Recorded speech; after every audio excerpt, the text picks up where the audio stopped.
It's hard to argue against 90-year-old feisty conservative legend Phyllis Schlafly, who says the GOP wasted its best, and, perhaps, last chance to stop what she calls illegal executive amnesty.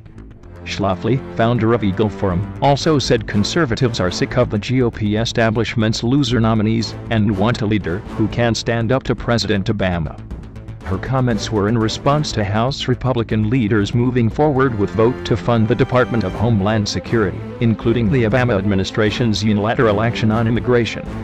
Schlafly spearheaded the fight against the Equal Rights Amendment in the 1970s and 1980s. Her most recent books include Who Killed the American Family and the re-release of A Choice Not an Echo 50 years after its original publication. On Friday, Congress barely avoided a Department of Homeland Security, or DHS, shutdown by approving a one-week extension of current funding. Democrats insist they all needed so in exchange for a promise from House Speaker John Boehner to offer a so-called clean bill to fund the department, including the administration's immigration action through September. Boehner insists he made no such deal, but told House Republicans that a vote on the clean bill would happen later in the day. Boehner told GOP members the votes did not exist for another short-term extension, and he refused to cut off funding for DHS. At time of mounting threats to the U.S., the clean bill was approved 257 to 167. All 182 Democrats supported it, as did 75 Republicans, while 167 GOP members opposed it. Phyllis Schlafly said, Republicans abandoned the mission voters tasked them with in November.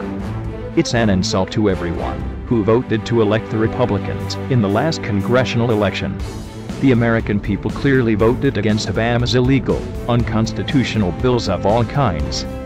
Amnesty is the main one, but there are others, too. The American people are absolutely against amnesty, and they don't want it funded. I just don't understand the Republicans, said Schlafly, who argued that Republicans control appropriations and ought to use that power to stop a lawless act. The Constitution gives the House the power of the purse, and they should exercise that power of the purse by cutting off money they think is wrong, she said. I wish Republicans would be Republicans. That's what we really need, people to stand up to Obama. He's a disaster for our country, and he doesn't have our national security at heart. And